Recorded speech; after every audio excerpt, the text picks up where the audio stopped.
Assalamualaikum warahmatullahi wabarakatuh. Alhamdulillahirabbil alamin.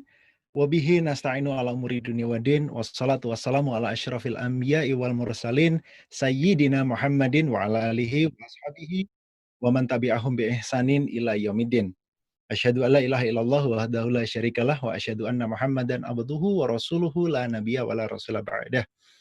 Alhamdulillah, puji syukur kehadirat Allah, Rabb semesta alam yang memberikan kita berjuta nikmat dan anugerah, sehingga hari ini kita masih bisa merasakan hidup, kita masih bisa merasakan apa-apa yang telah Allah berikan, dan di atas itu semua, nikmat dan anugerah Islam serta iman, dan juga istiqomah di jalannya.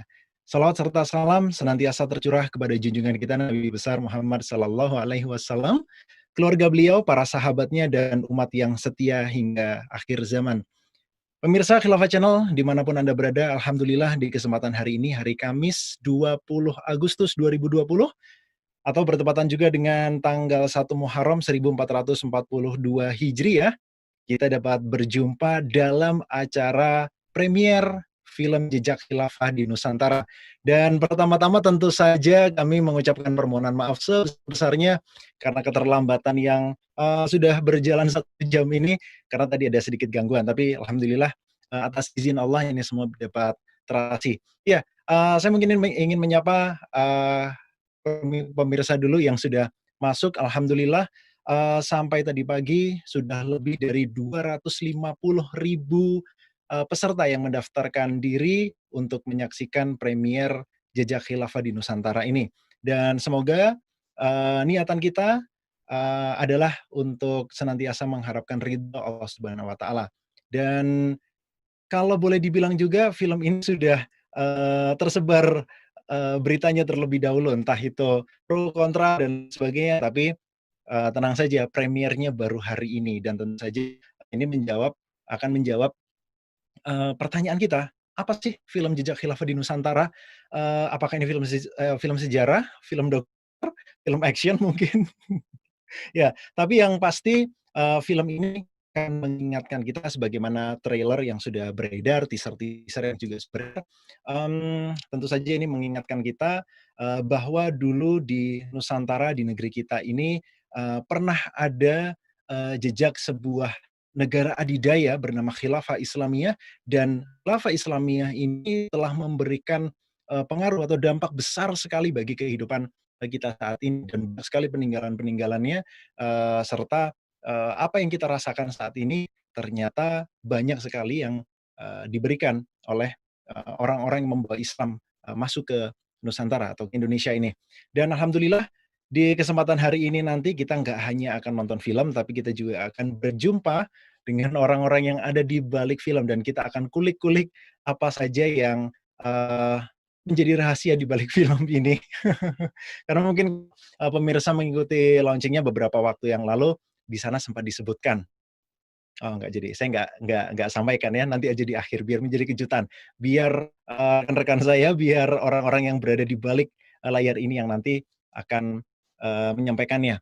Dan, terutama juga kami ingatkan kepada pemirsa Khilafah Channel yang saat ini sedang menonton film ini, premier film Jejak Khilafah di Nusantara, nonton bareng bersama-sama, teman-temannya, saudaranya, dan lain sebagainya. Kalau di tempat umum tetap ikuti protokol kesehatan, tetap pakai masker, jaga jaraknya, kemudian jaga kebersihan agar kita, tidak merugikan dan, dirugikan oleh orang lain. Dan untuk yang sedang nonton bareng dengan keluarganya, ya selamat menikmati, selamat, menonton bersama keluarga, bersama orang-orang tersayang. Dan yang nonton sendiri, ya semoga segera dipertemukan oleh Allah dengan begitu ya. Pertemuan kita acara kita hari ini tidak hanya sekedar nonton film, tapi juga kita, sambil tipis-tipis begitu ya memperingati Tahun Baru Hijriah 1442 Hijriah. Dan karena ini bertepatan juga dengan tanggal, 1 Muharram 1442 Hijriah. Dan, alhamdulillah sudah hadir bersama kita tokoh-tokoh, tamu-tamu yang nanti akan menyampaikan, beberapa hal, ya kejutan lah buat kita tentunya ya. Dan untuk memulai acara ini, kita akan mengikuti sebuah greeting speech sebuah sambutan tentang bagaimana seharusnya kita memperingati atau menyambut tahun baru Hijriyah setiap tahunnya. Dan telah terhubung juga bersama kita, beliau adalah Kiai Haji Rahmat S. Labib, seorang ulama yang sangat concern dengan dakwah dan juga perkembangan baik itu di Indonesia maupun secara umum di seluruh dunia tentunya. Dan greeting speech ini akan beliau sampaikan. Langsung saja kami persilakan Kiai Haji Rahmat S. Labib. Tafadhol. Assalamualaikum warahmatullahi wabarakatuh. Alhamdulillahilladzi arsala rasulahu bil huda wa dinil haqqi lidhhirahu 'ala dini kullih wa kafa billahi shahida. Asyhadu an la ilaha illallah wahdahu la syarika lah wa asyhadu anna Muhammadan 'abduhu wa rasuluhu la nabiyya wa la rasula ba'dah. Allahumma salli wa sallim wa barik ala sayyidina wa habibina wa maulana Muhammadin wa ala alihi wa sahbihi wa man tabi'ahum bi ihsanin ila yaumiddin. Saudara-saudara kaum muslimin yang dirahmati Allah Subhanahu wa taala, segala puji kita panjatkan kepada Allah Subhanahu wa taala. Ya Allah Subhanahu wa taala menciptakan kita, menghidupkan kita, memberikan nikmat kepada kita. Sepantasnya kita memuji kebesarannya dan bersyukur atas semua nikmatnya.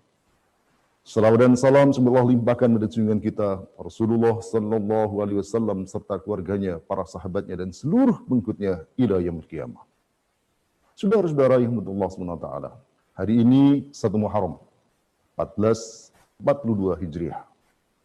Saudara-saudara, ini adalah merupakan penanggalan Islam yang ditetapkan oleh Khalifah Umar radhiyallahu anhu pada saat dia menjadi khalifah ke 2,5 tahun, beliau tetapkan bahwa awal tarikhul Islam adalah dimulai dengan peristiwa hijrah Nabi sallallahu alaihi wasallam.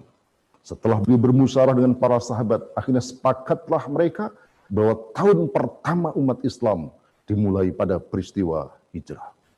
Saudara yang dimuliakan Allah Subhanahu wa taala, ada banyak peristiwa penting Nabi, diutusnya Rasulullah SAW, wafatnya Rasulullah, kemenangan perang Badar, Fathu Mekah dan sebagainya. Tetapi tentu bukan tanpa alasan jika kemudian peristiwa hijrah menjadi tonggak tahun pertama bagi umat Islam. Di antara alasan adalah yang dikemukakan oleh Sayyidina Umar sendiri. Beliau mengatakan al-hijrah farraqat bainal haqqi wal batil, bahwa hijrah adalah sesuatu yang memisahkan antara yang hak dan batil. Saudara-saudara yang dirahmati Allah Subhanahu wa taala, dunia ini cuma dua, al-haq atau batil. Al-haq atau al-batil, kebenaran atau kebatilan. Ibarat gelap dan terang, keduanya tak pernah bersatu. Ibarat malam dan siang, tak pernah keduanya bersatu. Yang ada adalah upaya saling mengalahkan. Ketika Rasulullah SAW membawa al-haq, menyampaikan Islam di Makkah, beliau dalam posisi tertindas. Banyak umat Islam yang disiksa, ada yang dibunuh, bahkan sebagian besar atau sebagian umat Islam harus hijrah ke Habasah pada saat itu. Tetapi nasib kondisi umat Islam berubah setelah Rasulullah SAW hijrah ke Madinah. Umat yang sebelumnya tertindas, umat yang sebelumnya begitu mudah dikalahkan, disiksa, ditindas oleh orang kafir, berubah nasibnya menjadi ummah qawiyah, ummah azimah. Pertanyaan penting adalah apa di balik hijrah itu? Tak lain adalah setelah hijrah, umat Islam yang tadinya tak punya daulah, umat Islam yang tadinya ibarat ngontrak di rumah orang lain, punya daulah, punya negara, yang di atas negara atau daulah itulah Islam ditegakkan. Saudara-saudara yang menurut Allah Subhanahu wa taala, peristiwa hijrah terjadi dimulai pada tahun ke-13 Hijriah, ketika ke-13 kenabian, ketika Rasulullah sallallahu alaihi wasallam ada peristiwa Baitul Aqabah yang kedua. Dan dalam bayat itulah ada proses penerangan kekuasaan para tokoh-tokoh Ansar, tokoh-tokoh Khazraj dan Aus, yang mereka menyerahkan kepemimpinan, menyerahkan kekuasaan pada Rasulullah SAW. Dalam lafaz bayat itu jelas dikatakan, bayatna Rasulullah sallallahu alaihi wasallam ala sam'i wa ta'ah fil makrihi wal mansyati fil mansyati wal makrah. Bahwa kami membayat Nabi SAW dalam rangka untuk mendengar dan mentaati. Saudara-saudara yang menurut Allah SWT, tak ada yang didengar, tak ada yang ditaati kecuali dia adalah pemimpin. Sebab posisi pemimpin adalah untuk ditaati. Kalau ada orang mengaku pemimpin tetapi tak didengar, tak ditaati, maka itu bukan pemimpin. Dan itulah yang diserahkan Rasulullah SAW. Mereka menyerahkan kepemimpinan kepada Rasulullah SAW. Maka ketika Rasulullah SAW hijrah dari Makkah ke Madinah, bukan hanya menjadi seorang nabi, bukan hanya menjadi seorang rasul, tetapi beliau juga datang sebagai kepala negara. Maka semenjak di Madinah itulah kekuasaan ada di tangan Rasulullah, kekuasaan ada di tangan kaum muslimin. Sejak di Makkah itulah seluruh hukum Islam diterapkan. Itulah hukum yang diterapkan di sebuah tanah bernama Madinah, Al-Munawwarah. Saudara-saudara, Rasulullah SAW yang menjadi pemimpin negara, beliau yang mengatur, beliau memutuskan perkara, termasuk memutuskan kapan perang dan kapan berdamai. Pertanyaan penting, siapa yang punya kekuasaan? Kecuali Rasul, kecuali pemimpin negara, kepala negara, untuk menetapkan kapan perang, kapan damai. Beliau juga yang mengangkat kepala daerah, qadhi, amir jihad, dan seterusnya. Itu menunjukkan bahwa beliau adalah kepala negara. Saudara-saudara yang Allah SWT, maka sejak itulah nasib umat Islam, sejak saat itulah umat Islam punya negara, punya daulah. Dan setelah itu tak hanya berada di Madinah, tetapi menyebar hingga Rasulullah wafat yang takid ila rafiqil a'la, seluruh jazirah Arab berada dalam kekuasaan Islam. Dan ketika Rasulullah SAW wafat itu, maka beliau meninggalkan bukan hanya ajaran, bukan hanya ulama, tetapi beliau meninggalkan sebuah negara yang punya wilayah, yang punya rakyat, yang punya kedaulatan. Dan sejak itu pula langsung kepemimpinan diambil oleh kaum muslimin. Mereka menyerahkan kuasaannya kepada Sayyidina Abu Bakar untuk menjadi khalifah pertama. Itulah tunas, itulah negara khilafah, negara warisan Rasulullah sallallahu alaihi wasallam. Terus menyebar sampai kemudian pada masa Sayyidina Umar beliau menjadi khalifah. Beliau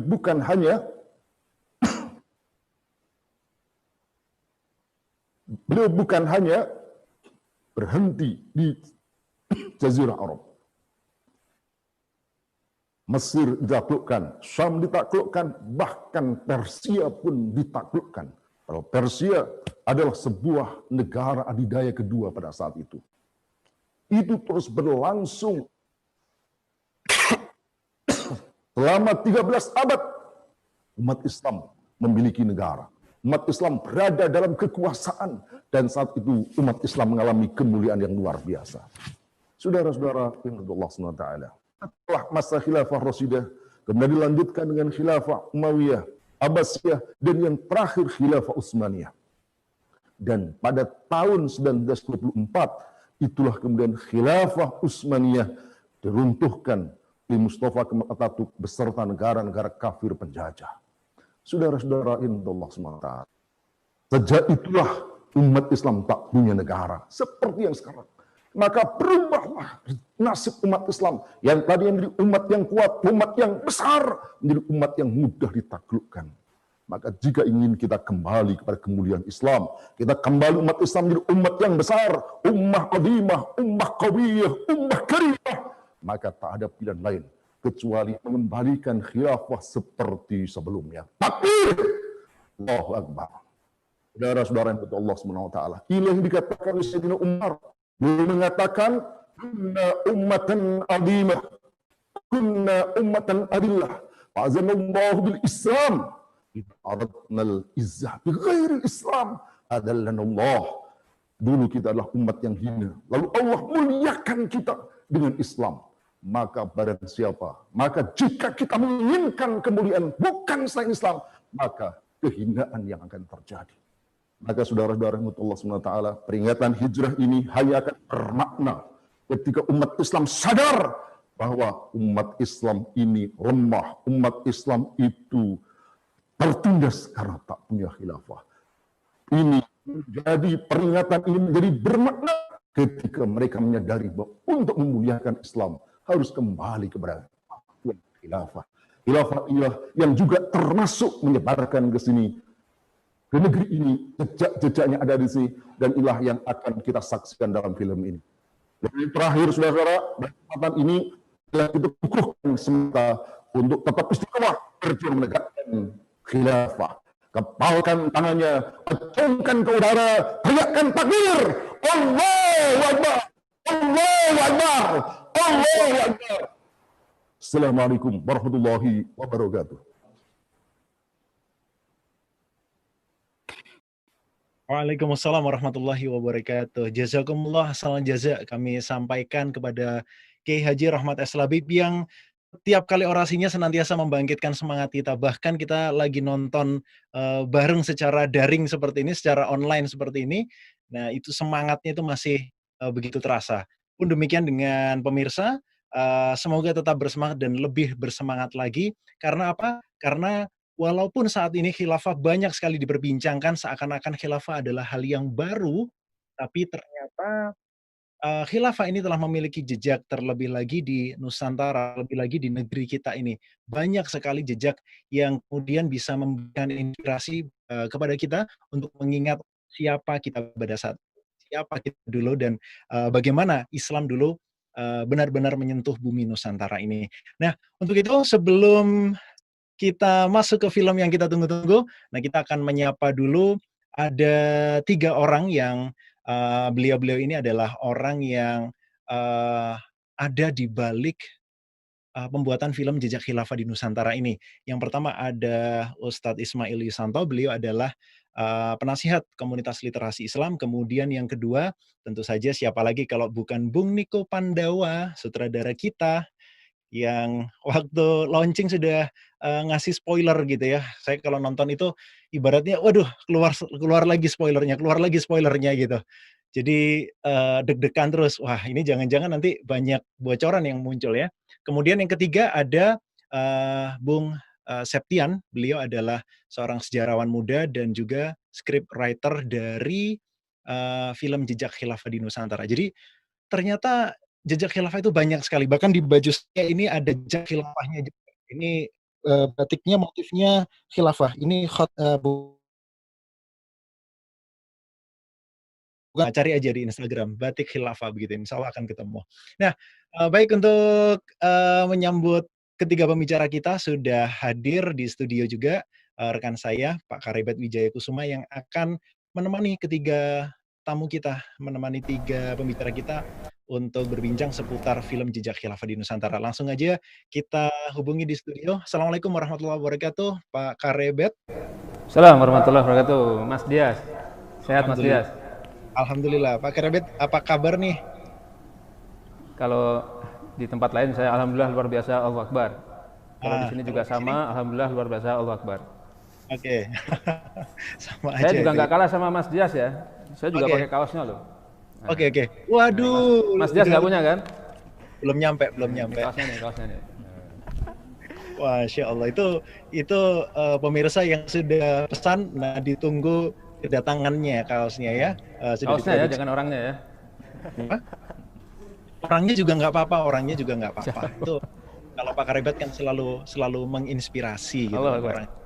Iya. Nah, ini silakan langsung saja saya serahkan kepada Pak Karebet untuk mengajak tamu kita untuk ngobrol. Langsung aja Pak Karebet, silakan. Baik. Terima kasih Mas Dias atas pengantarnya. Assalamualaikum warahmatullahi wabarakatuh. Waalaikumsalam warahmatullahi wabarakatuh. Ya, alhamdulillah pemirsa yang berbahagia dimanapun berada, kita sudah dijumpakan oleh Allah atas izin dan pertolongan Allah untuk menonton sebuah film yang fenomenal, film yang insya Allah akan disebut-sebut sebagai film pertama di dunia yang bicara tentang topik seperti ini secara lengkap. Dan biasanya saya pakai pantun, tapi hari ini pantun saya dilarang, jadi saya buat pantun yang lain. Nah, ini mohon izin ya. Ada bunga Wijaya Kusuma namanya, ada jejak khilafah di Nusantara. Agak nggak nyambung, nggak apa-apa lah kita sambungkan.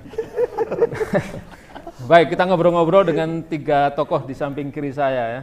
Tadi sudah disebut namanya. Selamat datang Ustadz Ismail.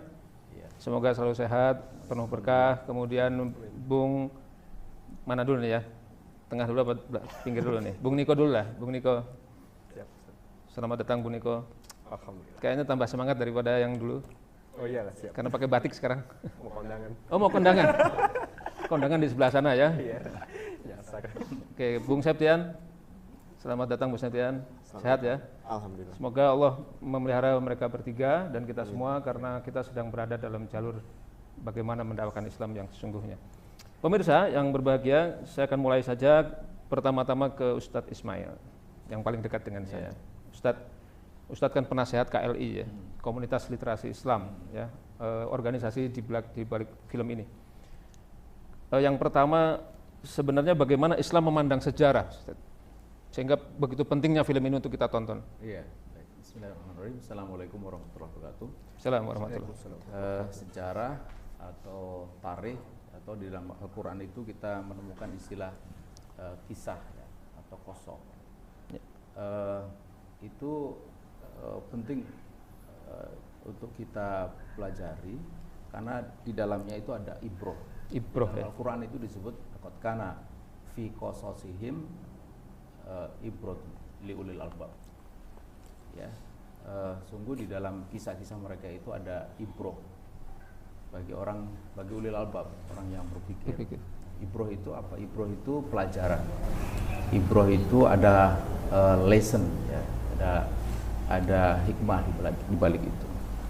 Dan bagaimana ibroh itu didapat tentu sangat tergantung bagaimana sejarah itu atau kisah itu diceritakan, diungkapkan atau ditulis. Ya, kalau sekarang mungkin difilmkan. Artinya jika sejarah itu ditulis dengan benar, maka ibroh yang akan didapat juga akan benar. Sebaliknya, jika ditulis secara salah, maka ibroh yang didapat juga akan salah. Nah, disinilah Al-Quran itu dari awal sudah mengatakan bahwa dia itu adalah makana haditha yuftaro. Dia itu bukanlah perkataan yang dibuat-buat. Artinya kalau itu kita membaca dalam Al-Quran itu ada kisah, maka itu kisah yang benar, gitu. Kisah yang valid. Karena itu maka ibrohnya juga benar, ibrohnya juga valid. Gitu. Itu kisah di dalam Al-Quran. Kita baca banyak sekali di sana kan. Yeah, yeah. Nah, kemudian bagaimana dengan sejarah di luar kisah yang ada di dalam Al-Quran? Nah, ini yang menjadi problem, gitu. Karena orang mengatakan sejarah itu second hand reality, realitas tangan kedua, yang sangat tergantung kepada siapa yang menuturkan sejarah itu, siapa yang menuliskan, siapa yang merumuskan. Yeah. Dan itu acap tidak bisa dilepaskan dari latar belakang perumus itu, penulis itu, latar belakang macam-macam, khususnya latar belakang politik. Yeah. Nah, disitulah maka kemudian kita memperhatikan ada yang sering saya sebut pengaburan dan penguburan sejarah. Yeah. Jadi penting bagi kita untuk menggali kebenaran. Jadi, kalau para arkeolog itu ada istilah digging up the past, yaitu, karena masa lalu itu kunci bagi kita memahami masa depan. Gitu. Maka kita bukan hanya digging up the past, tapi juga digging up the truth. Jadi harus menggali kebenaran. Karena jika kebenaran sejarah itu bisa diungkap, kita bisa mendapatkan ibroh yang benar tadi. Gitu. Nah, saya kira film ini dibuat di dalam kerangka itu. Gitu. Dan problem sejarah itu memang sangat banyak, ya. Seperti yang tadi saya sebut, penguburan dan pengaburan sejarah. Karena itulah maka kita harus bisa memunculkan satu sejarah yang benar. Gitu. Oke, luar biasa. Dalam sekali ada istilah penguburan, ada pengaburan. Kalau pengaburan masih ada, kalau penguburan sama sekali sudah tidak ada. Yeah. Dan film tentang jejak khilafah ini memang sesuatu yang harus dibangkitkan. Yeah. Jangan sampai dikaburkan apalagi dikuburkan. Terima kasih Ustadz. Tapi ada satu lagi Ustadz. Saya ingin bertanya lagi terpancing dari jawaban Ustadz tadi. Kalau begitu urgensinya mengkaji sejarah dalam topik ini yang nanti akan ditonton oleh pemirsa itu diarahnya kemana? Yeah. Kita menyadari bahwa sejarah itu dia bukanlah maudiul hukum, maudiul tafkir. Dia bukanlah sumber hukum dan sumber pemikiran. Kita sebagai seorang muslim itu sumber pemikiran kita itu Al-Quran dan Sunnah ya. Kalau hukum syara'nya itu ya ijma' qiyas. Sejarah itu sebagai apa namanya, dia bukan sebagai sumber pemikiran gitu, tetapi dia maudiul tafkir, dia bukan masdarul hukmin dan masdarul tafkir, tapi sebagai maudiul tafkir gitu. Jadi saya keliru. Jadi sejarah itu bukanlah sebagai masdarul hukum dan masdarul tafkir, ya, tetapi sebagai maudiul tafkir, sebagai objek pemikiran. Nah, sebagai objek pemikiran atau sebagai objek kajian, maka ini dia menjadi pelengkap atau menjadi pendukung dari apa yang kita pahami dari ajaran. Nah, dalam konteks ini kita tahu bahwa khilafah itu adalah bagian dari ajaran Islam. Nah, menjadi pertanyaan, kalau dia ajaran, bagaimana implementasinya atau bagaimana prakteknya? Dikatakan bahwa dia sudah pernah dipraktekkan sekian lamanya, 14 abad. Ya, 14 abad itu. Sampai di mana? Sudah menjelajah ke berbagai belahan dunia. Apakah sampai ke Nusantara? Nah, apakah sampai di Nusantara, maka ini sudah menjadi maudiul tafkir, sebagai objek dari kajian. Untuk apa? Untuk memperkuat pemahaman kita mengenai ajaran itu, bahwa ajaran ini bukanlah ajaran yang bersifat khayali, bukan ajaran yang bersifat sesuatu yang tidak bisa diimplementasikan atau diterapkan, tapi dia bisa diterapkan, bahkan sudah pernah sekian lamanya itu. Nah, jadi kedudukan di situ. Jadi fungsinya adalah memperkuat itu, memperkuat dia menjadi bukti, sekalipun jikalau umpamanya pun tidak ada jejak khilafah di Nusantara, bukan berarti khilafah itu tidak penting atau tidak wajib itu. Karena soal penting dan wajib, dan apalagi wajibnya itu bukan berdasarkan ada tidaknya di dalam sejarah gitu.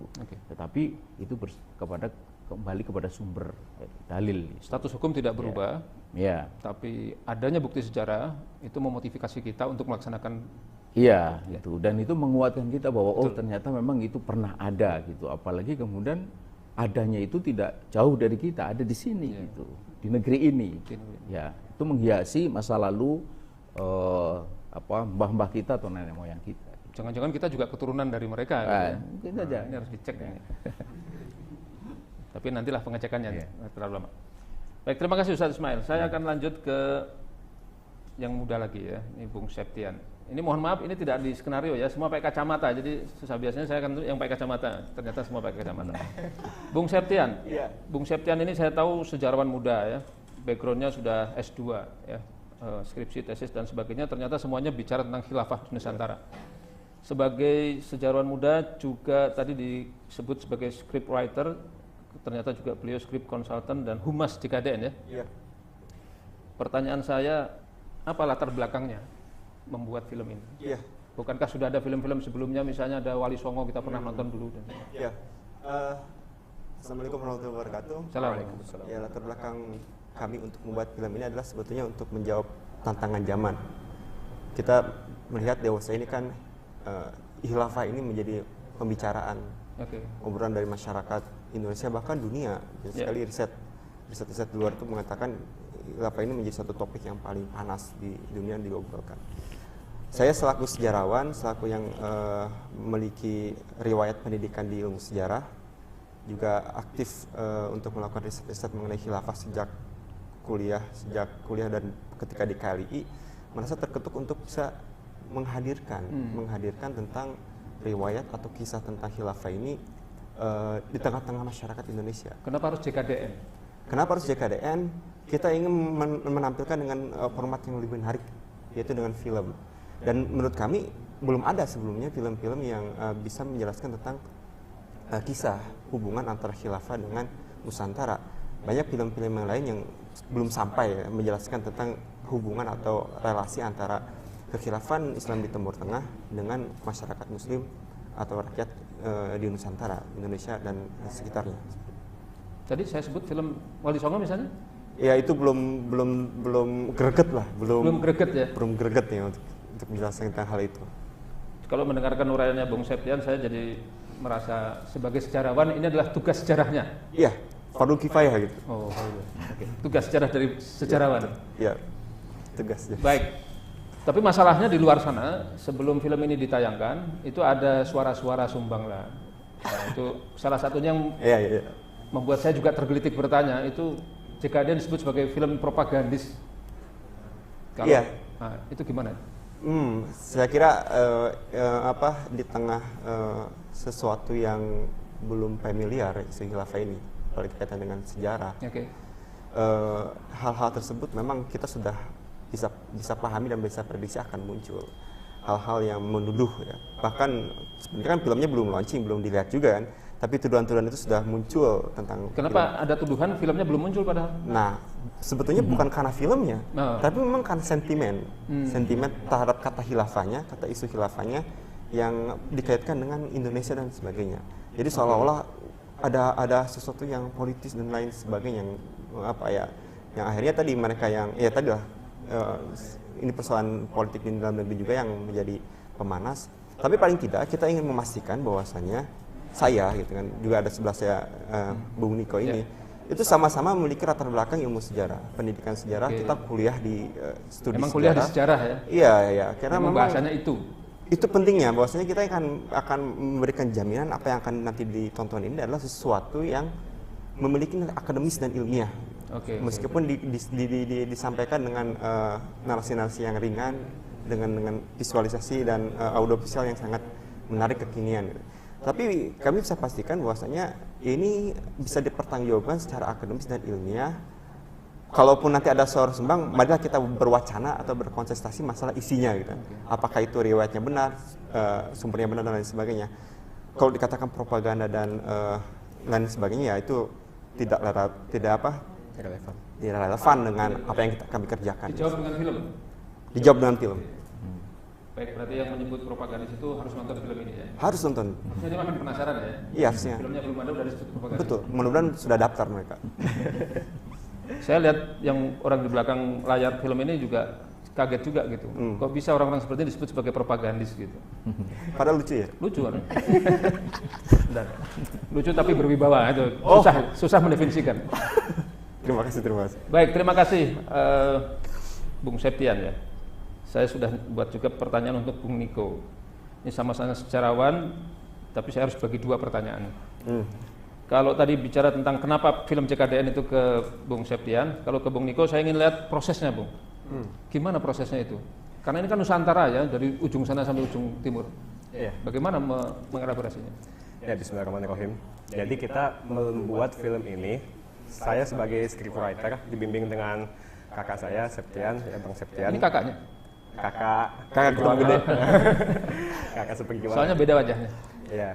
Jadi di sini kita ini melandaskan penelitian kita itu tentu dari riset-riset yang sudah dilakukan sebelumnya. Ya. Oke, berarti jauh sebelum film ini sudah ada riset sebelumnya? Sudah riset, Dilakukan Anda kemudian kita kumpulkan lagi berdasarkan tradisi historiografi yang sudah lazim, ya, yaitu berdasarkan sumber primer, terutama sumber primer dan sekunder. Data-datanya juga data-data pustaka, dan tentu juga kita mengambil dari data-data lapangan, begitu. Dan itu ya tersebar dari ujung Sumatera, Aceh, Pulau Jawa sampai ke timur daerah-daerah Maluku, Ternate dan sebagainya, begitu. Anda bekerja sendiri atau ada tim yang Tentu ada tim. Tentu. Saya bisa meraba betapa besarnya biaya yang dilakukan. Ya, begitulah. Kelihatannya tambah kurus daripada pertemuan yang dulu ya. Baik, kalau kita bicara mutu, sebuah produk itu kan bisa kita lihat dari sisi penjagaan mutunya itu dari akurasi. Ya. Tadi Ustadz Ismail mengatakan bahwa ini sebagai objek pemikiran. Maka kalau dia benar, dia punya fungsi untuk mendukung. Itu kan berarti bentuk dukungannya dari akurasinya. Bagaimana Anda bisa menyatakan kepada pemirsa, ini film ini akurat? Iya, tadi saya sudah sebutkan bahwasanya film ini sudah melalui tahapan-tahapan riset, verifikasi yang akademis, ya, sehingga insya Allah nanti bisa kita pertanggungjawabkan. Dalam ilmu sejarah, tentu yang awal-awal itu kita lakukan adalah heuristik. Ya, ada proses heuristik. Heuristik itu apa? Heuristik itu adalah mencari sumber. Ya, tadi saya katakan baik itu sumber primer maupun sekunder. Yang tentu temanya itu berdasarkan dengan tema yang kita tetapkan. Jangan masuk ke film ya, cukup cerita itu aja ya. Iya, yaitu jejak khilafah di Nusantara. Ya, kita sebenarnya ruangnya itu harusnya se-Asia Tenggara, karena kaum muslimin di Asia Tenggara ini itu bukan hanya sebatas Indonesia, tapi juga ada Nusantara itu Malaysia, meliputi Asia Tenggara. Malaysia, Thailand, Filipina, Sulu dan sebagainya. Mungkin Harusnya nanti, yang nonton juga pemirsa dari negara itu ya. iya, karena mereka ya sama-sama saudara kita, begitu. Nah, Oke. dan itu merupakan proses yang awal, yaitu proses heuristik mencari data. Heuristik. Kemudian setelah itu kita melakukan verifikasi. Dari data-data yang kita kumpulkan, kita melakukan kritik, ya, baik itu kritik internal maupun kritik eksternal. Ya, kritik ke barang-barang yang kita dapatkan selama penelitian kita. Nah, setelah itu kita melakukan proses interpretasi, yaitu proses meneliti atau menerjemahkan sumber-sumber yang kita dapatkan untuk kita jadikan sebuah narasi, sebuah historiografi, ya, sebuah historiografi yang kemudian itu kita kemas berbeda daripada yang lazim dilakukan oleh para akademisi. Kan kita Bedanya di mana? Bedanya di mana? ya, kita tahu bahwasanya para akademisi itu menelurkan penelitiannya melalui tesis, skripsi, disertasi dan sebagainya. Nah, cuma kita ini karena target kita adalah masyarakat umum, ya, kaum muslimin pada umumnya, yang dia itu dari berbagai macam latar belakang, maka kita ingin menghadirkan sebuah hasil penelitian yang insya Allah itu bisa dicerna oleh semua pihak, yaitu dengan cara audiovisual atau film, begitu. Kalau dibukukan berapa halaman ya? Belum kita ya 1000 mungkin. Jangan dijawab. Kita tonton filmnya. berjilid-jilid. Baik, pemirsa, meskipun singkat tapi luar biasa, kita bisa mendapat clue dari film ini. Film ini ternyata sangat penting. Tadi Ustadz Ismail mengatakan bahwa posisi sejarah itu adalah ibroh. Tapi bagi yang memikirkan, oke, saya sapa sebelah sini sekarang. Jadi penting. Tapi ada catatan dari Ustadz Ismail bahwa ini bagi orang-orang yang berpikir li ulil albab. Kalau nggak mau mikir berarti nggak penting juga gitu kan, jadi susah di situ. Maka kita mengajak pemirsa untuk mikir setelah ini. Kemudian yang kedua, ternyata dia tidak mengubah masdar hukumnya, tapi dia bisa menjadi pendukung terhadap hukum itu. Bahwa ada khilafah sebelumnya, ternyata dibuktikan di situ. Nah, tapi benar nggak ada khilafahnya? Jejaknya ada, kita lihat nanti filmnya. Saya juga belum lihat filmnya, tenang. Jadi kita sama-sama belum tahu. Kemudian yang ketiga, yang saya tertarik itu adalah filosofinya, karena mereka adalah orang-orang yang berkecimpung di juga sejarah, bahkan program studinya juga sejarah, belajarnya juga sejarah, dan ini saya menyebutnya tugas sejarah. Masa sejarawan nggak buat sejarahnya sendiri kan juga aneh gitu loh. Masa diserahkan kepada yang lain, yang bukan ahlinya. Jadi ini sudah sangat tepat. Nah, dan kemarin tadi saya kunci dengan pertanyaan yang paling akhir, bagaimana menjaga akurasi dari film ini. Nah, ternyata tadi sudah dapat jawabannya. Jadi kalau begitu, ini bagi orang yang berpikir, ini sangat penting. Kemudian ini tugas sejarah, dan akurasi sudah jaga. Jadi jangan kemana-mana, kita saksikan filmnya saja.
Khilafah, sebuah institusi pemerintahan Islam yang berjalan sejak zaman para sahabat hingga tahun 1924. Ia merupakan sebuah simbol keagungan peradaban Islam selama hampir 1.300 tahun. Setelah hampir seabad pasca keruntuhannya, kini ia kembali mencuat sebagai isu yang begitu hangat di tengah masyarakat. Belahan dunia timur dan barat membicarakannya, tak terkecuali di Indonesia.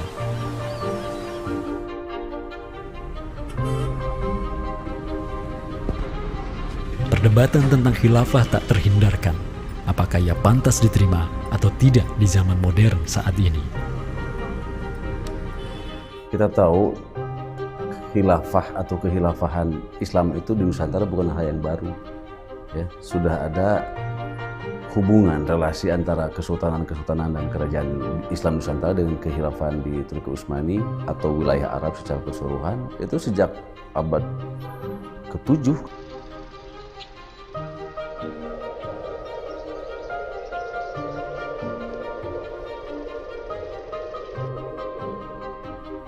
Sejarah khilafah yang panjang di pentas dunia telah memainkan debutnya di Nusantara. Islam yang diemban para punggawanya telah menjadikan Nusantara jaya dan menjadi sumber utama perlawanan terhadap para penjajah. Inilah kisah tentang Nusantara dan jalinannya dengan sang negara adidaya.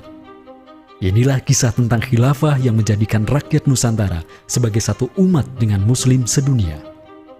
Inilah kisah tentang jejak khilafah di Nusantara.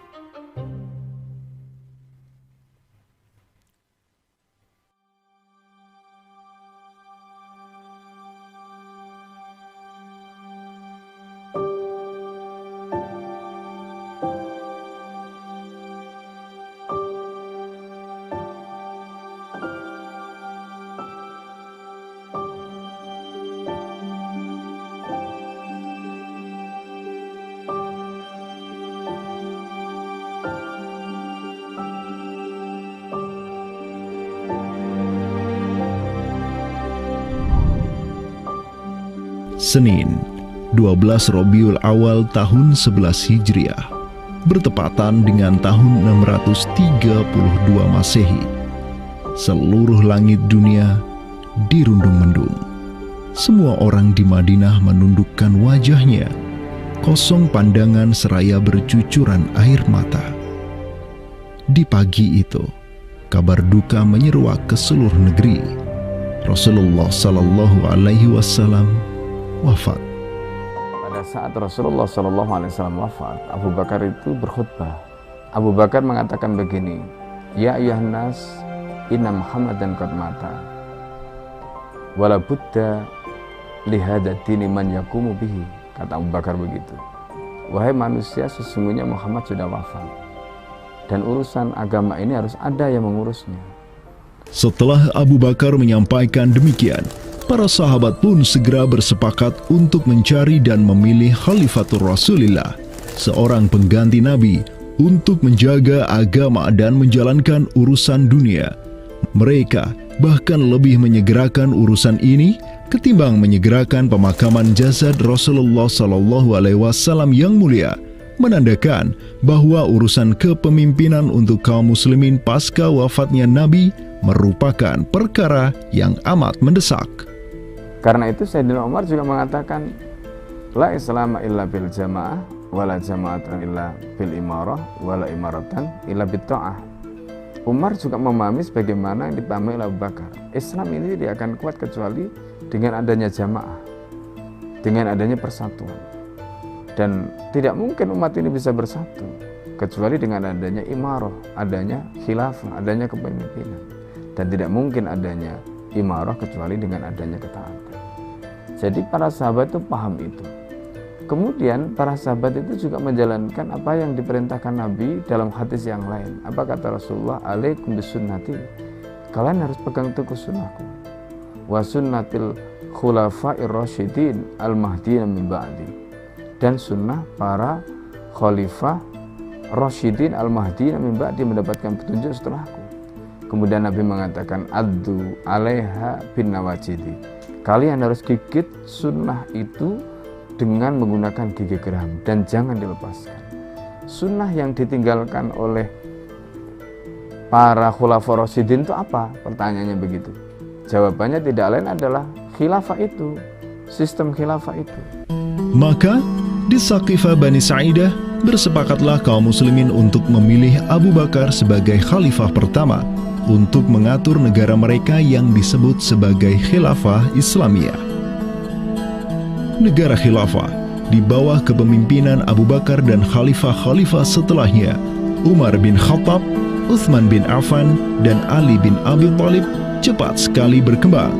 Mereka memperluas wilayah khilafah hingga mendobrak dua negara adidaya saat itu, Kekaisaran Persia dan Imperium Romawi.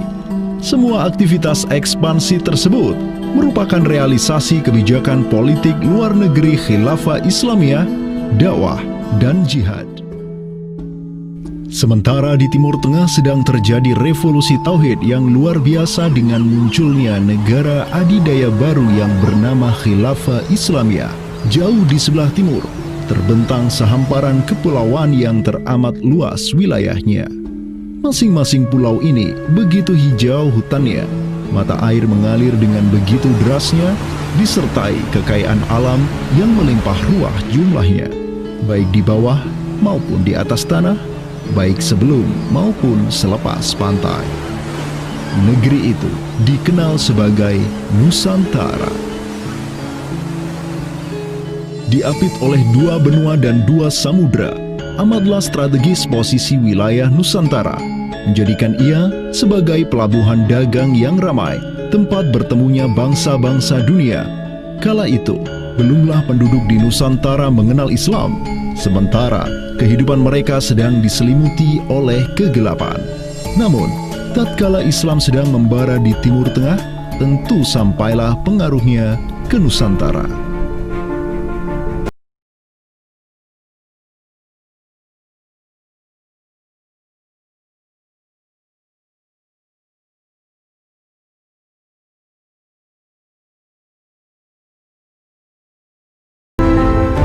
Saya ingin mengutip apa yang pernah dinyatakan oleh Buya Hamka ya di dalam buku beliau dari Perbendaharaan Lama, termasuk juga buku beliau yang judulnya Sejarah Umat Islam, yang beliau menyatakan bahwa sesungguhnya teori yang kita tahu bahwa Islam masuk ke Nusantara itu berasal dari Gujarat pada abad ke-12 sampai 15 Masehi, itu sebetulnya tidaklah tepat sepenuhnya. Karena apa? Karena Buya Hamka memiliki pandangan ataupun penjelasan terkait dengan kapan sesungguhnya Islam masuk ke Nusantara, ke Indonesia. Beliau menyatakan bahwa Islam masuk ke Nusantara itu jauh sebelum teori Gujarat.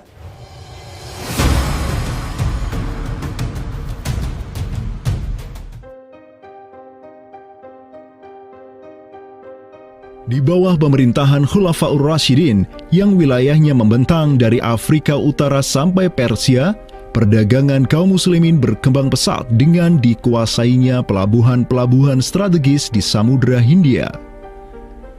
Hubungan diplomatik dan komersial pun terjalin dengan sejumlah kerajaan dari India sampai Cina. Sui Tang Xiu, sebuah kronik kuno dari dinasti Tang di Cina mencatat, telah datang serombongan utusan khilafah ke hadapan penguasa Cina di tahun 651 Masehi, di mana tahun tersebut merupakan masa Khalifah Utsman bin Affan. Hubungan khilafah dengan dunia timur terus berlanjut sampai di mana khilafah beralih ke pemimpinannya di bawah otoritas Bani Umayyah. Apabila hubungan negara khilafah dengan kekaisaran Cina sudah terjalin sejak masa Khulafaur Rasyidin melalui jalur laut, tentulah utusan khilafah akan melalui wilayah Nusantara yang menjadi penghubung antara Timur Tengah dan Asia Timur. Dan di ujung paling barat wilayah Nusantara, terdapat pulau besar yang kala itu dikenal oleh bangsa Arab sebagai Sribuza, pelafalan mereka untuk menyebut kerajaan Sriwijaya. Pelabuhan-pelabuhan di kerajaan Sriwijaya senantiasa menjadi titik transit setiap kapal yang hendak melanjutkan perjalanannya. Tentu, penguasa Sriwijaya akan menyadari keberadaan pelayar-pelayar muslim yang singgah di wilayah kekuasaannya.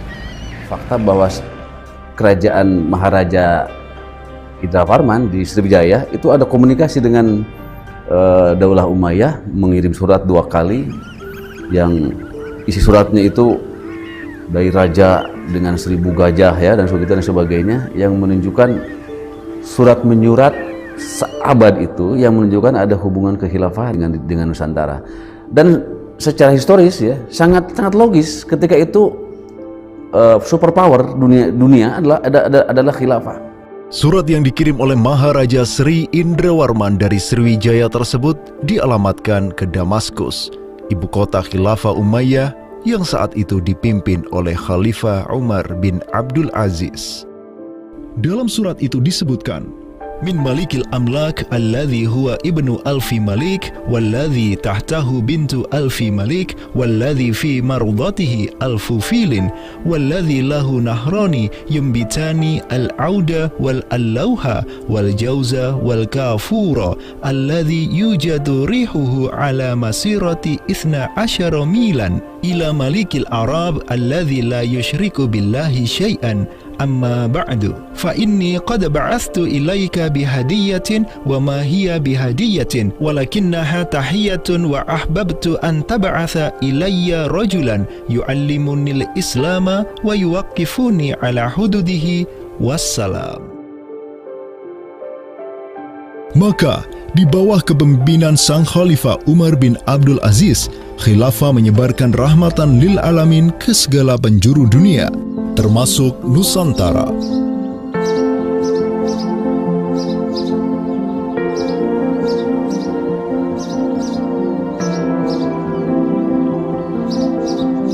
Seperti sekarang Amerika atau Eropa kan ada hubungan dengan semua negara karena dominasi politik, ekonomi mereka, budayaan dan sebagainya. Saat itu penguasa dunia atau superpower adalah dunia Islam, institusi politiknya khilafah, maka sangat logis kalau ada relasi dengan berbagai semua negara.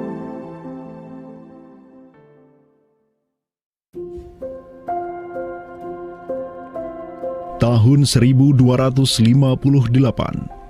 dari arah timur datanglah segerombolan pasukan yang mengerikan. Tubuh mereka besar-besar bak raksasa, berkulit kuning dan begitu mahir berpanah dan mengendarai kuda.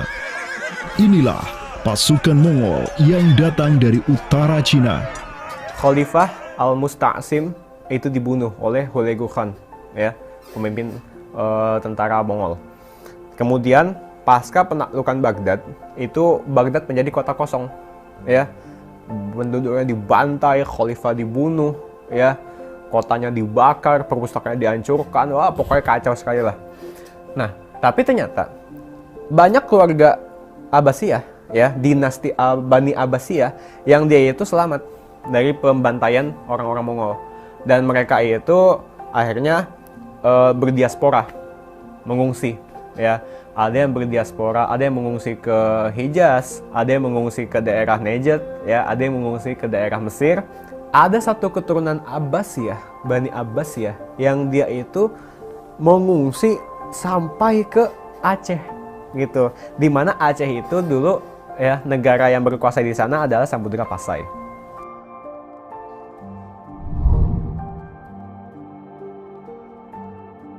Terdapat 3 orang Bani Abbasiyah yang diketahui dimakamkan di Aceh, yakni yang pertama Sodrul Akabir Abdullah bin Muhammad Al-Abbasi, keturunan Khalifah Al-Mustaunsir Billah. Kedua, istrinya Siti Rahiman binti Malikul Mu'azzam, dan ketiga, anaknya Sodrul Akabir Yusuf bin Abdullah Al-Abbasi. Mereka bertiga dimakamkan di kompleks yang sama.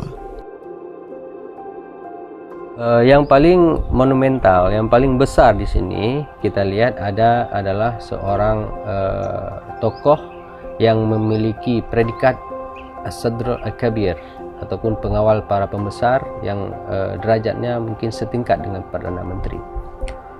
Beliau bernama Abdullah bin Muhammad bin Abdul Qadir bin Abdul Aziz bin Al-Mansur Abi Ja'far Al-Abbasi, yang mana genetika beliau yang daripada Al-Mansur ini sendiri, yang merupakan kakek buyut daripada Abdullah ini, adalah seorang khalifah dari Bani Abbasiyah.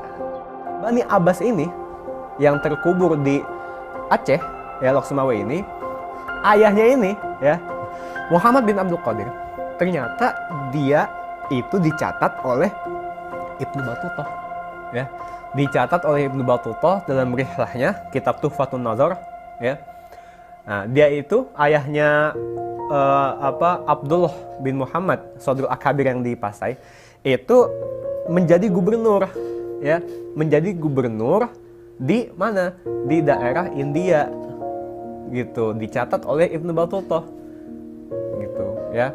Dan Ibnu Battutah mencatat sultan-sultan di India itu begitu hormat, ya, begitu taat, dan mereka itu memuliakan keturunan Khalifah Abbasiyah ini, ya, keturunan Khalifah Al-Mustansir Billah, begitu.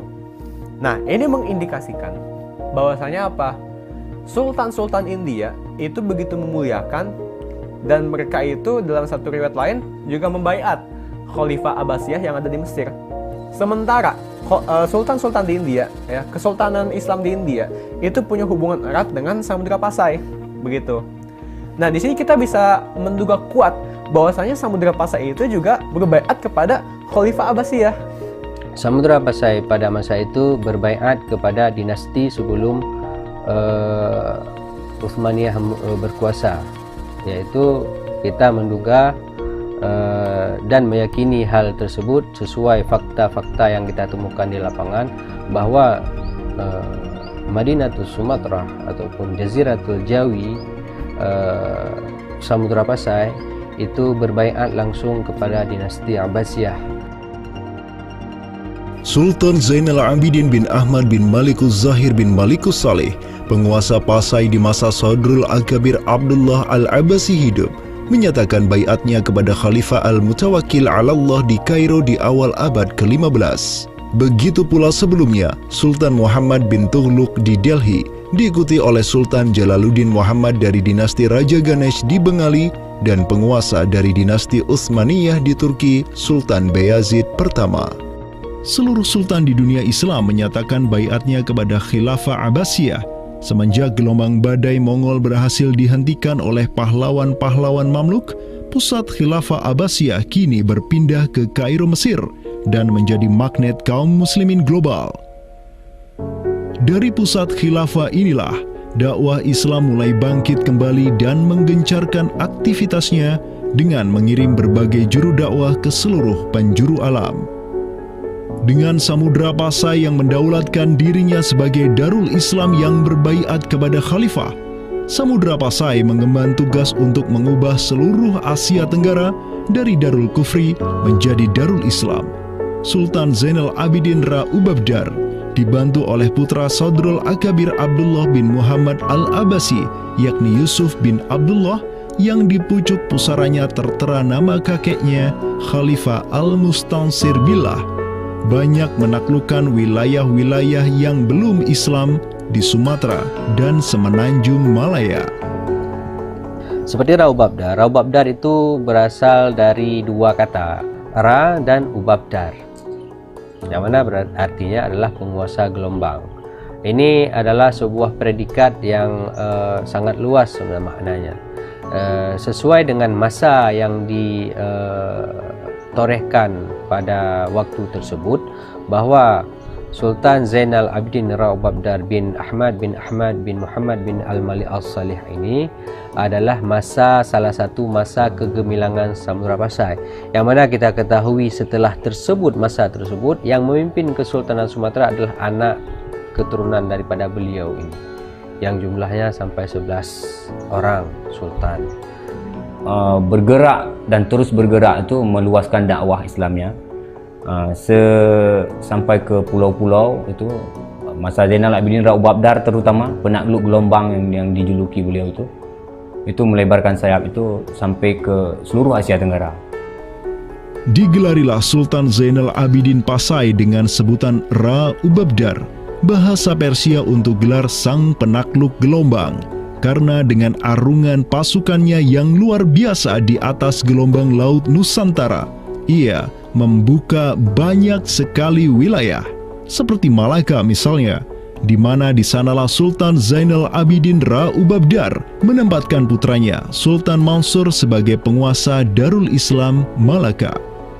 Kesultanan Samudra Pasai banyak pula mengirimkan juru dakwahnya untuk meminta penguasa-penguasa Nusantara lain agar menerima Islam. Salah satu juru dakwah tersebut dikirim ke Jawa Timur, pusat pemerintahan rezim yang mendominasi wilayah Nusantara saat itu, Kerajaan Majapahit.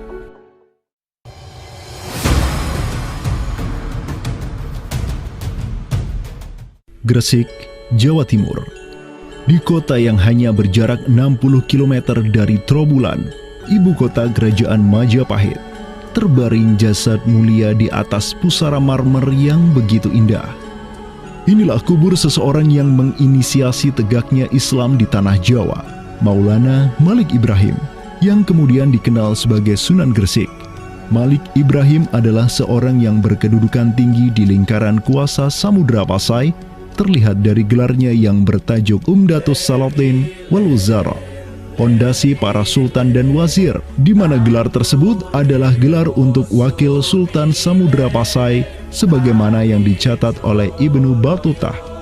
Gelarnya yang lain seperti Burhanud Daulah Waddin, penerang negara dan agama, adalah gelar yang disematkan kepadanya selayaknya gelar-gelar yang diberikan Khilafah Abbasiyah kepada pejabat-pejabat penting daulah, sebuah gelar yang begitu politis sekaligus agamis.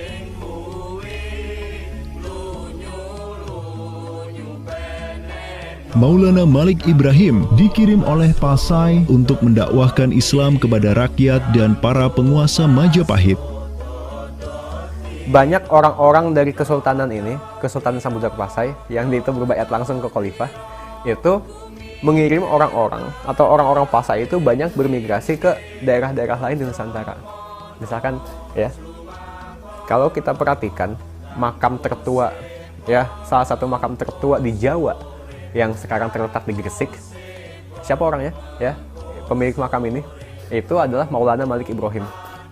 Maulana Malik Ibrahim ya, kalau kita perhatikan makamnya yang di Gresik itu sama persis gayanya dengan apa? Dengan makam-makam yang ada di Pasai, begitu. Nah, ini merupakan bukti bahwasanya Sunan Gresik itu pernah ada di Pasai ya, dan dia itu ya tahu sendirilah ya, bahwasanya Maulana Malik Ibrahim yang kemudian dikenal juga sebagai Sunan Gresik itu merupakan salah satu dari Wali Songo. Bersama kakek, paman, keponakan, cucu cicit dan murid-murid pilihannya yang kemudian disebut Wali Songo, Maulana Malik Ibrahim berdakwah di Jawa dan menyebarkan Islam di kalangan penduduknya. Mereka mendapat sokongan penuh dari negara yang berkuasa di Samudra Pasai, kesultanan yang berbaiat kepada Khilafah Abbasiyah. Dakwah mereka terus berkembang, perlahan namun pasti, dan mulai melumat persendian kuasa Majapahit yang mulai keropos akibat kekacauan internal mereka sendiri.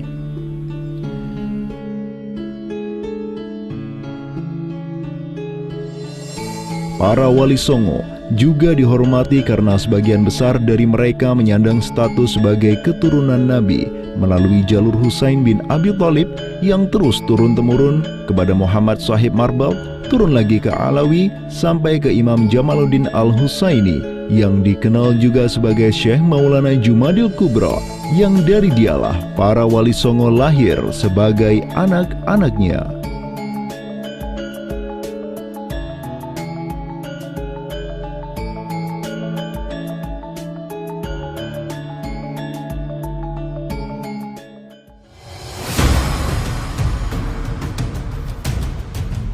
Bertolak dari Gresik, dakwah para wali menyebar ke kota-kota lainnya di Pulau Jawa, bahkan sampai keluar Jawa seperti Maluku, Ternate, Makassar, Kalimantan, dan sebagainya.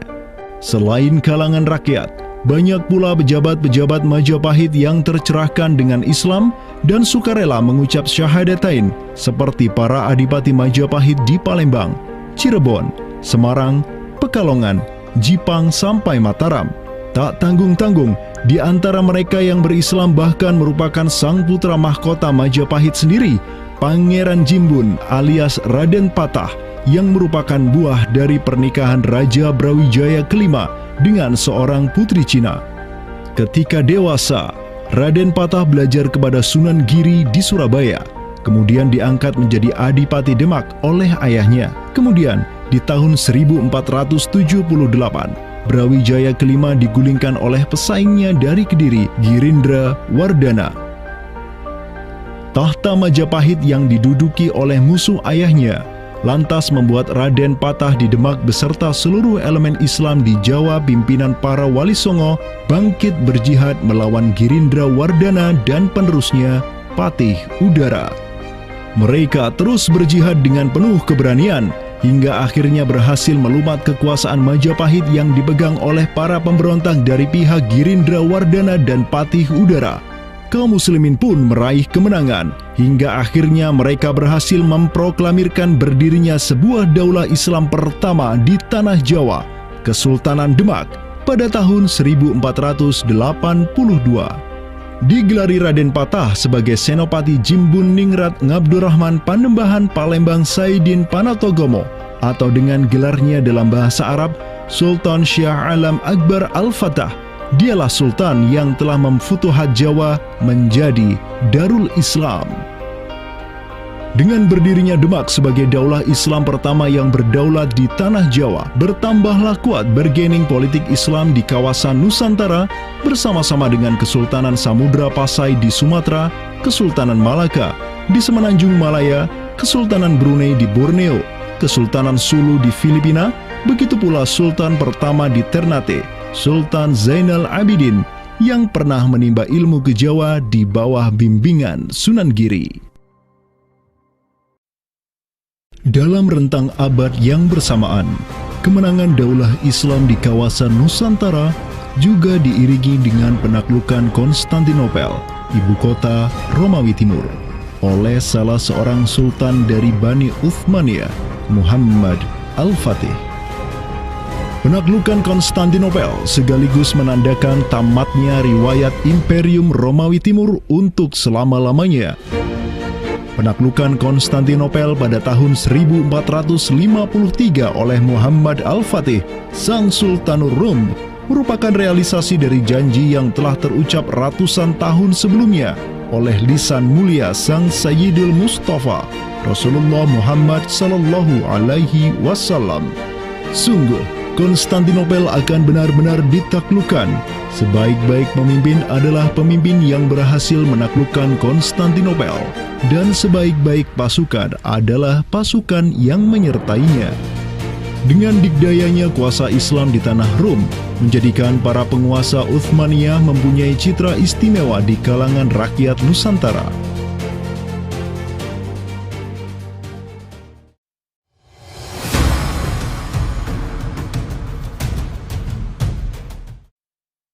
Namun demikian, dikala penaklukan demi penaklukan sedang digencarkan oleh tentara Islam mulai dari Rum sampai ke Nusantara, penaklukan yang sama juga digencarkan oleh tentara Kristen di ujung paling barat dunia Islam, Andalusia.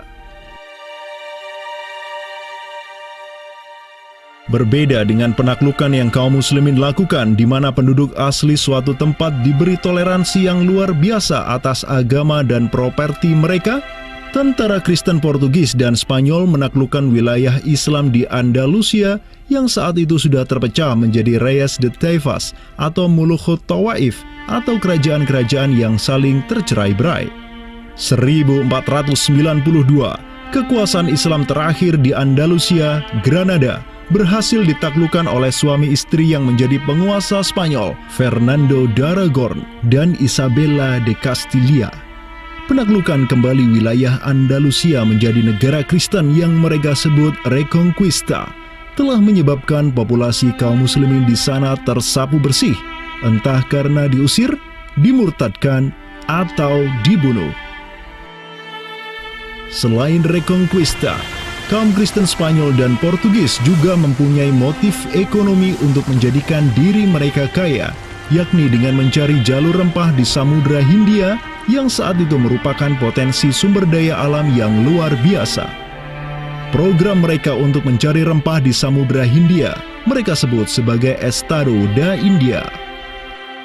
Kita sering dengar dengan istilah 3G gitu kan. Glory, Gospel, dan Gold gitu kan. Jadi ya mereka ingin ekspansi, mereka ingin menyebarkan misi agama mereka, dan mereka juga ingin mencari gold. Goldnya sini adalah justru adalah rempah gitu kan. Begitulah betapa berharganya rempah pada saat itu, sampai 1 gram pala dihargai dengan 2 gram emas gitu kan. Paus Alexander ke-6, pemimpin kaum Kristen saat itu, begitu mendukung hasrat Portugis dan Spanyol untuk menjelajah dunia dan menyebarkan Kristen. Maka, berangkatlah gelombang penjelajah Portugis yang disertai pasukan dan senjata untuk menaklukkan dunia Islam di Samudra Hindia. Di bawah pimpinan Alfonso de Albuquerque, armada Portugis berhasil menaklukkan Goa di India pada tahun 1510, dan setahun kemudian berhasil sampai ke Malaka, merebut pelabuhan strategis itu dari Sultan Mahmud Syah yang memerintah tempat tersebut. Dengan bercokolnya Portugis di Nusantara, dimulailah babak baru sejarah Islam di kawasan ini.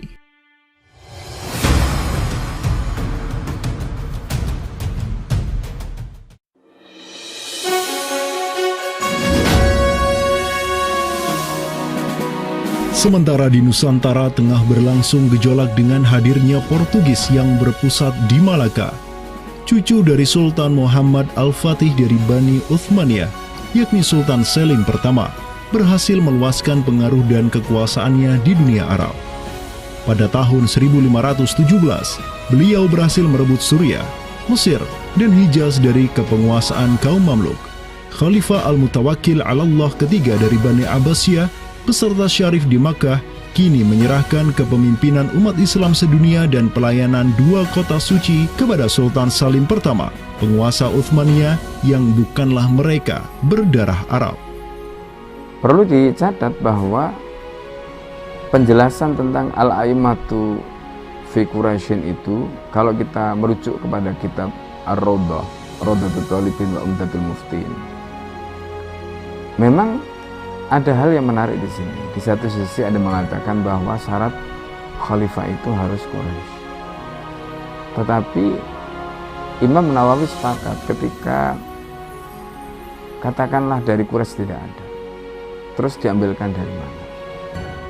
Maka kemudian disebutkan di situ ya di luar Quraisy. Bisa dari bani ini, itu yang disebutkan di dalam kitab Ar-Rawdah. Karena itu sebenarnya syarat Al-A'immah fi Quraisyin itu bukan syarat yang wajib, tetapi difahami di sini berdasarkan penjelasan yang diantaranya disebutkan dalam kitab Ar-Rawdah tadi, itu adalah merupakan syurut afdaliyah. Maka semenjak tahun 1517, kepemimpinan khilafah beralih ke Bani Uthmaniyah. Selim pertama dan anak keturunannya kini didapuk sebagai Khalifatul Muslimin. Amirul Mukminin, Khadimul Haramain, Al-Ghazi fil Barraini wal Bahraini, Zilullah fil Alam, Padisyah wa Khilafat Penah. Wilayah khilafah Uthmaniyah terus merangsek Eropa, dan merekalah yang menguasai Laut Mediterania dan juga Laut Merah. Adapun Portugis yang bercokol di Samudra Hindia mulai ketakutan karenanya. Karena dengan munculnya khilafah Uthmaniyah sebagai negara Islam yang adidaya, solidaritas Muslim sedunia akan bangkit kembali karena memiliki perisai kuat di sisinya. Ini erat kaitannya dengan hubungan dengan negeri kita, karena keimanan yang kemudian merekatkan ya dengan semangat akidah Islamiyah, semangat ukhuwah Islamiyah, menjadikan umat muslim yang ada di Timur Tengah dengan umat muslim yang ada di Nusantara Indonesia itu terjalin hubungan yang sangat erat. Karena kita tahu bahwa ada ayat Allah Subhanahu wa Ta'ala yang menyatakan innamal mu'minuna ikhwah. Sesungguhnya orang-orang beriman itu adalah saudara. Ketika ada saudara mukmin yang terzalimi, maka saudara mukmin yang lain itu punya kewajiban untuk membela. Demikian pula ketika muslimin Nusantara itu terzalimi dengan adanya penjajahan, dengan adanya imperialisme yang dilangsungkan oleh orang-orang kafir penjajah, baik itu oleh Portugis, Spanyol, Inggris, Prancis ataupun Belanda ya. Maka kemudian muslim yang ada di Timur Tengah yang pada waktu itu masih memiliki kepemimpinan yang tunggal untuk seluruh dunia, yaitu khalifah, itu juga turut ya memperhatikan, turut mendukung, turut memperjuangkan pembebasan ataupun kemerdekaan bagi bangsa muslim Nusantara. Kenapa? Ini semangat jihad di antara kaum muslim yang dihubungkan dengan semangat keimanan atau akidah Islamiyah tadi. Karena apa? Yang namanya mukmin itu adalah hal jasadil wahid, ya, satu tubuh.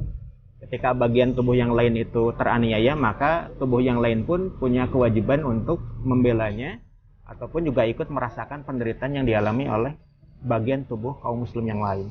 Semenjak Portugis berhasil menancapkan kukunya di India dan Malaka, tidak hanya dua wilayah tersebut yang ditimpa petaka, namun juga hampir seluruh kesultanan di Samudra Hindia dan Nusantara. Sultan dari Samudra Pasai kala itu, Zainal Abidin bin Mahmud bin Zainal Abidin Ra'ubabdar, yang mendaulatkan dirinya sebagai Al-Qaim tahta Amri Rabbil Alamin, orang yang berdiri di bawah perintah Tuhan semesta alam, mengirim surat kepada Portugis di Malaka untuk menggugat kelakuan mereka yang sangat merugikan kaum muslimin di kawasan. Namun apalah daya, Sultan Zainal Abidin yang ini kemudian dikenal sebagai penguasa terakhir Pasai, karena setelah ia wafat pada tahun 1517, bala tentara Portugis datang ke Pasai dan menaklukkan kesultanan Islam pertama di Nusantara itu dengan penuh tipu daya. Tak hanya Pasai yang berhasil ditiadakan, Portugis juga mampu menahan serangan pasukan Islam dari Demak sampai sultannya Patih Unus bin Raden Patah syahid di Lumat Muntahan Meriam Portugis pada tahun 1521. Dengan diplomasinya yang culas, Portugis juga menjalin kerjasama dengan kerajaan Pajajaran di Jawa Barat pada tahun 1522. 2 tahun berikutnya, kota Blambangan, Panarukan, dan Kediri yang masih menjadi basis kekuatan Hindu di Jawa menawarkan kerjasama dengan Portugis. Maka, Portugis banyak sekali mendapat aliansi sesama kafir yang berada di berbagai wilayah di Nusantara untuk bersatu padu menghantam kekuatan politik Islam yang baru tumbuh di Pulau Jawa.